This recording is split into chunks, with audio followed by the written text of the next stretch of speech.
Andria est maraîcher à Tuléar dans le quartier Andacourt de la banlieue Est. Pour arroser ses planches de légumes, il y a dans le terrain un trou peu profond avec de part et d'autre des escaliers sommaires.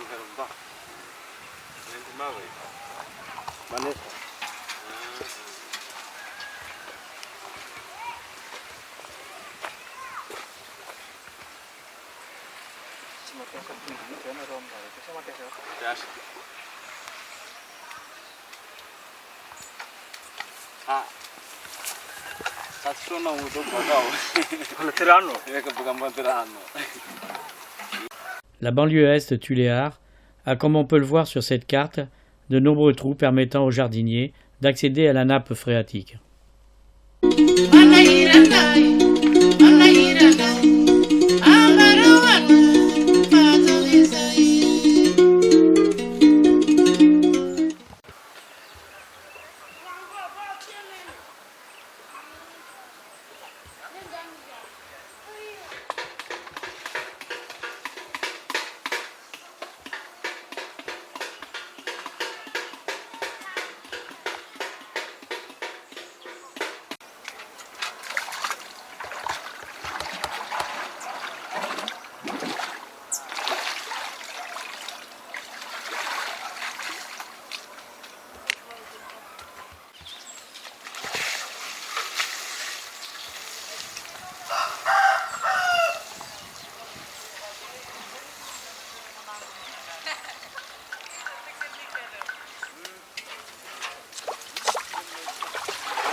Si Andria était propriétaire du terrain et s'il avait accès au microcrédit, il pourrait augmenter ses revenus.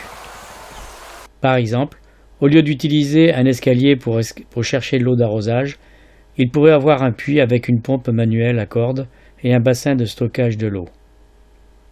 Il pourrait également planter sur une partie de son terrain des arbustes de Moringa oleifera et vendre toute l'année des feuilles riches en protéines et vitamines.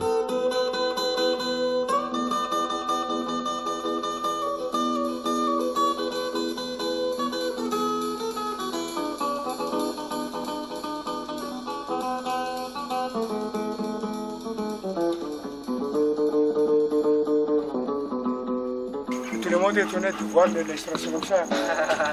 Des prototypes.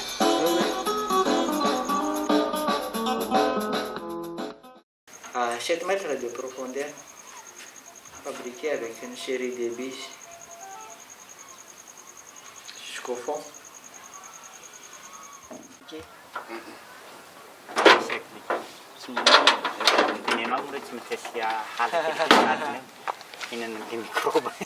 Avec les mains d'œuvre, il faut 20 000 arrière pour trouver de chaque bille. Ça fait 220 000 arrière pour chaque bille.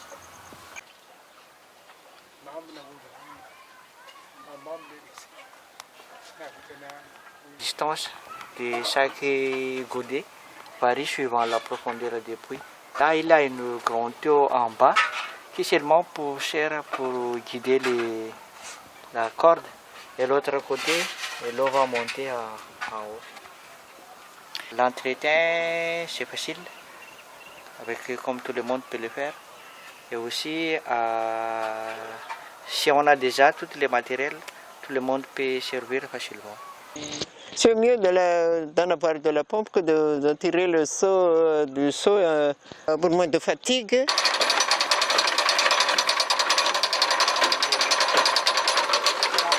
Stop.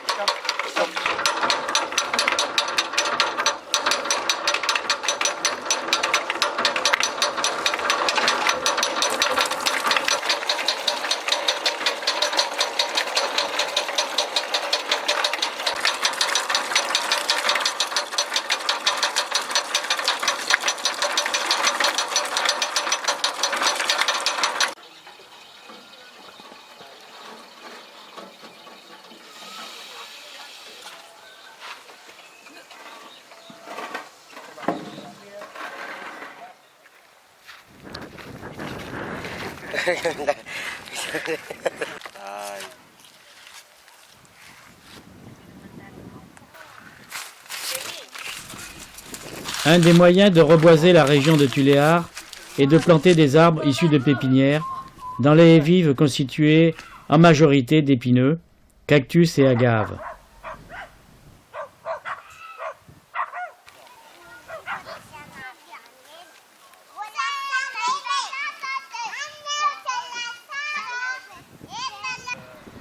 Format d'environnement a fait une démonstration chez un paysan de la banlieue de Tuléar en plantant 5 arbres, dont 2 d'une espèce endémique, Jatropha maafalensis.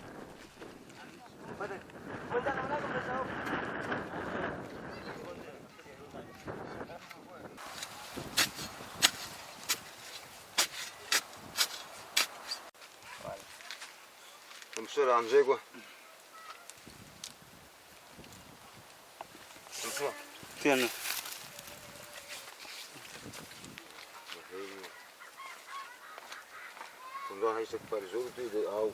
Voilà. Allez, arrosage.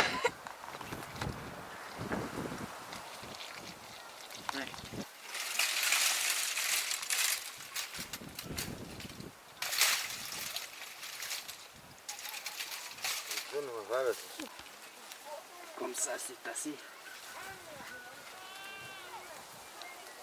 Voilà, on vient de planter le moringa oleifera, qu'on appelle en malgache un anambo. Donc c'est une plante très appréciée par les animaux. Et c'est voilà pourquoi qu'on ferme avec de... Il est devenu technicien, hein, au bout du temps.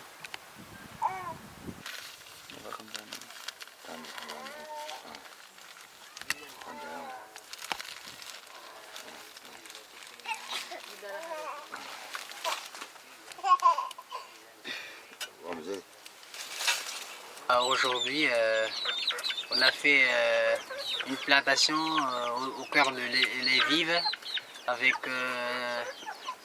l'espèce de Jatropha maafalensis et le moringa oleifera, avec la collaboration avec les paysans ici à vétérinaire élevage. Ils sont motivés aussi d'entretenir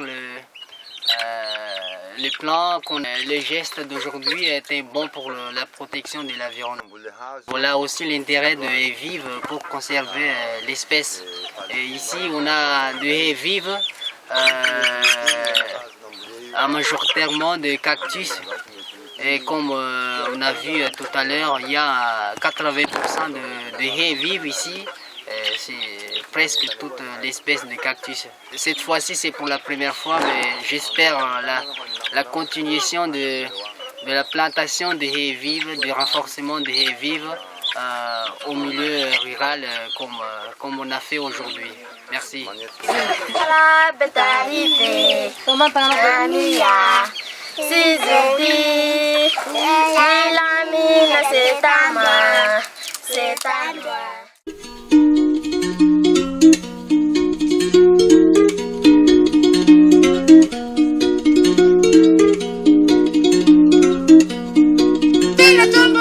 Le lieu du reboisement de l'ancienne mangrove de Saint-Augustin est à environ 1 km du village, au bord du fleuve Onilai. Un terrain d'environ 4 hectares, immergé à marée haute, a été choisi pour son éloignement du pâturage des zébus.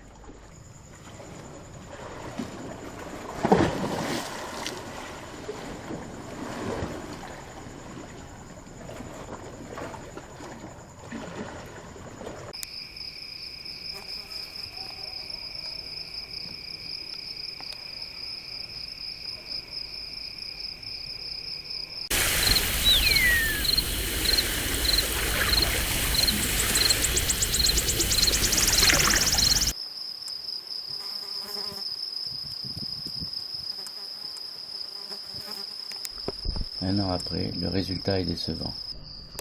Il confirme les difficultés à reconstituer une mangrove totalement détruite.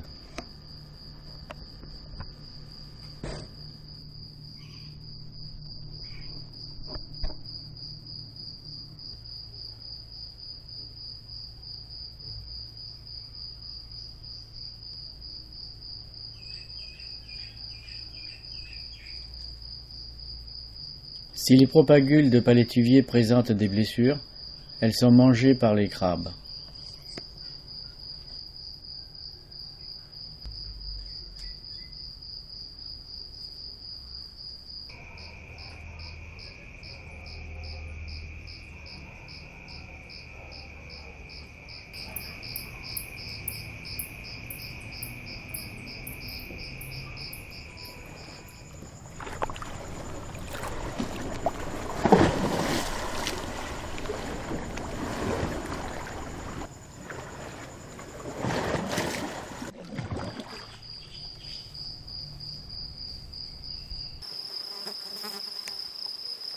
Pour la plantation 2011, les propagules de palétuvier viennent d'une pépinière située en face de Saint-Augustin, à la Venumbatu. Elles ont été transplantées en pleine terre pendant quelques mois pour avoir un enracinement vigoureux.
C'est que le rayonnement du soleil est capté par cette plaque aluminium et reflété par le filtre et ça entre à l'intérieur de la four.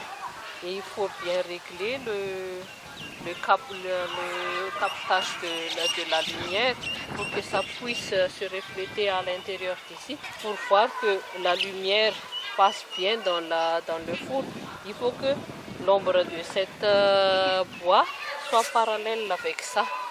Donc le côté court du four. Et à l'intérieur, c'est fabriqué par un plaque offset. Et on a colorié en noir pour que la chaleur tombe pour l'augmentation de la chaleur. Et entre le plaque offset et le bois ici, il y a du coton à l'intérieur. Cette modèle-là, c'est pour une famille de 4 personnes. Donc, 2 marmites, une pour le riz et une pour la viande ou autre à manger avec le riz. Et c'est à partir de 100 degrés que ça commence à cuire à l'intérieur. Et ça ne brûle pas les repas. Il n'y a pas perte de vitamines, etc. Et le couleur, souvent, ça ne change pas. Mais c'est cuit et c'est très croquant et puis en plus, c'est très délicieux. La chef de région qui est décédée il y a récemment, c'est elle qui a fait une subvention de 100 fours ici à Saint-Augustin.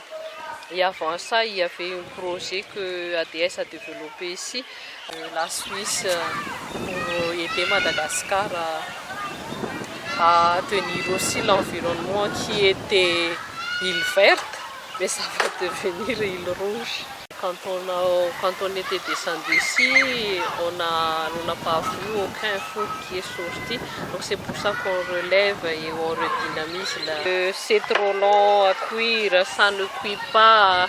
Nous mangeons à 11 heures, mais si on cuit avec ça, ça dure un peu longtemps. Mais c'est pour ça aussi qu'on est venu leur montrer que on peut manger à 12 heures, à 11. Et pour le repas du soir, dès que c'est fini la cuisson du repas midi, ils peuvent déjà commencer à cuire pour le repas du soir.